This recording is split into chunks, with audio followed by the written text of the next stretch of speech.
So thank you for joining the Zoom call today, Janelle. It's been good working with you. I am going to share my sweet spot tool and just briefly go over this and send you a copy. And you use it when you feel, mainly if you feel overwhelmed or you've got so many things to do, you don't know what to do first. And can you see that on the screen? Yeah. So this is my sweet spot tool. Have you ever taken golf? Have you ever had golf or play golf? Well, I know when I was in college, I took one semester in golf and we talked about the sweet spot. And that's when you hit the ball in the very center of the head of the club. And that's supposed to make your perfect shot. So that gets you closer to the hole in one and it gets your score down to the best score as long as you hit the ball in the center of that head of the club. And so it's similar to in business. Another example of a sweet spot would be like in the book Good to Great, where Jim Collins is the author. He's done some research on a number of companies that he put in the good group, and then a number of companies he put in the great group. And then he looked at what those groups had in common and how the great companies outperformed the good companies. And one of the things in the great group was the sweet spot. And what he said was that those companies focused on what they loved to do, what they did well, connected with who would buy what they loved to do well, that they did well, that they loved and they did well at. And so this is a similar, it's a same concept that Jim Collins used with those 15 or so great companies. At that time, it was a Wells Fargo, IBM, so large companies, but this whole concept of defining your sweet spot helps you clarify your why and then refocus on where you want to take your business. So maybe this is a tool that you just put aside for now, but come back to it in a month or so, particularly if you get overwhelmed. And this is also a tool that I've discussed with a number. I can't tell you how many people I've talked through the sweet spot. And some of them have come back and said, I still have my sweet spot on my refrigerator.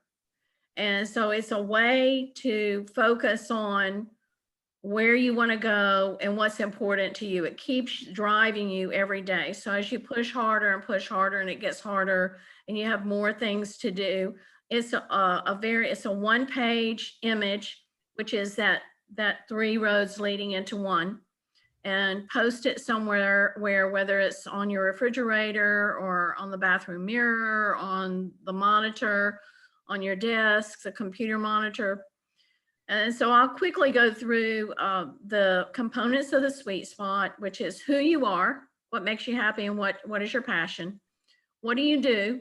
And so what you're good at and what you do very well. And then who will buy what you do that you're good at and that makes you happy. So the intersection of these 3 things is, if you can focus on activities that help you stay within that sweet spot, you'll get there quicker and you'll have better results, and you'll make more money. The assumption is that all of those 3 things will come together at the same time. So we've talked about how these 3 roads, they come together in one. So here's you're headed towards your sweet spot.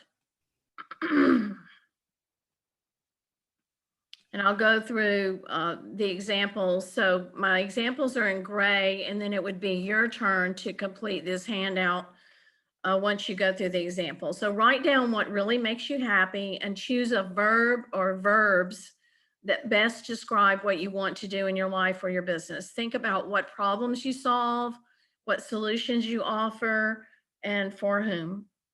So you're kind of getting your head around this whole, what really makes me happy.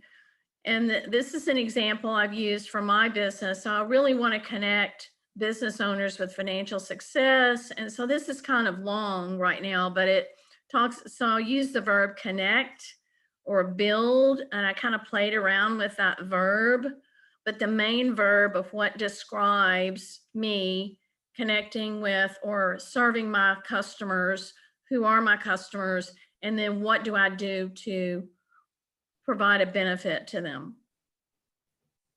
So if you go through this example, probably in your example, it's going to start out pretty wordy, but in this example, the verb is connect and the who will buy is business owners. And what they get is financial success and financial empowerment. So that's my example. So on the handout, it gives you space to, I think it's 10 pages now, yeah.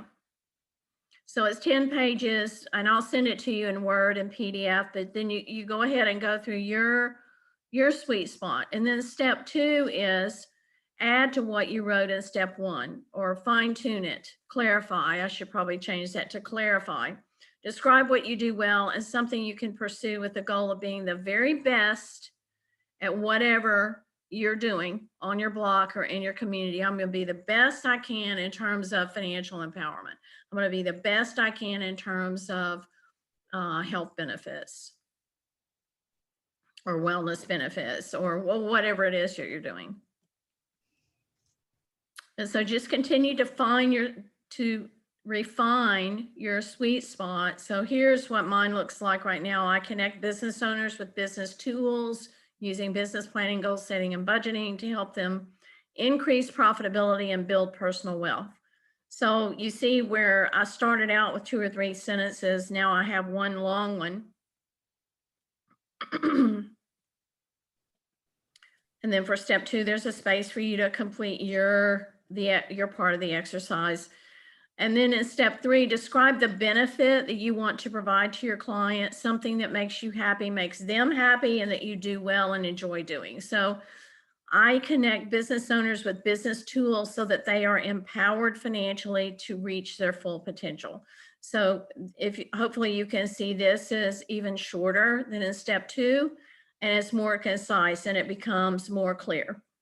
And I use this process ongoing, particularly when my plate gets so full that I don't know what to do next. And so I tend to stop and go back to my sweet spot tool and say, well, what am I really about? What really makes me happy? What makes my customers happy? And try to make that lane narrower so that I can do what I need to do to make my customers happy, and that makes me happy.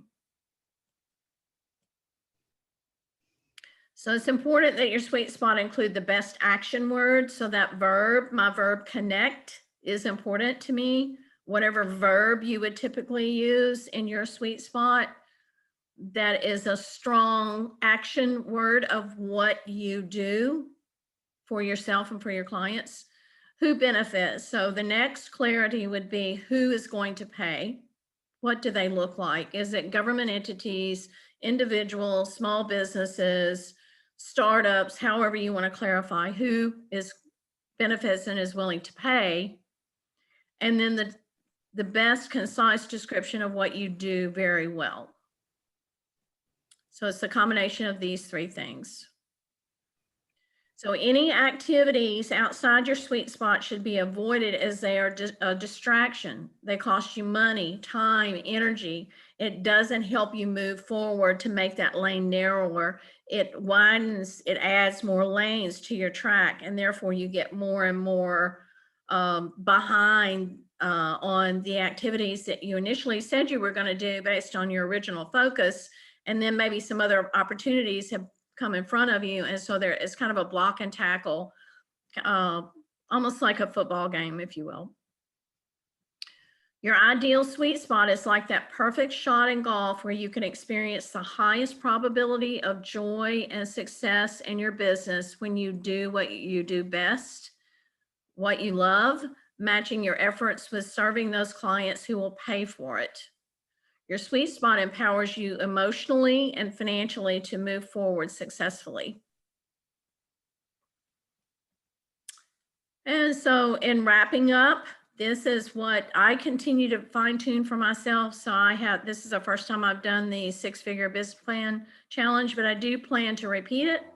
these are some things that I've done the sweet spot, but I'm now tagging that on to the end of my challenge, which I think is a good fit. I hope it will help you when you get overwhelmed. Just stop. I'm gonna just stop looking at all this stuff that's going on in my life. Where do I need, where am I going? And then back into, well, what do I need to do today based on your sweet spot? As part of my sweet spot, I help people organize their back office. So I do a lot of QuickBooks detail work. In some cases, I was looking at your plan, Janelle. In some cases, if you are a woman or a minority owned business, this makes sense, particularly if you're going to be working with large corporate clients or government entities that are looking for this certification to diversify their supplier base. I don't know that this is necessarily relevant to you today, but it could be, in the next few years, if you decide to approach or sell to larger companies where the woman-owned certification would make sense for them to, it would be an incentive for them to do more business with women like you if you were certified and if that was a good fit for your clientele. Okay. So that wraps up the challenge. And I do appreciate you participating and providing feedback. And I would just love to see you continue to grow and just be hugely successful.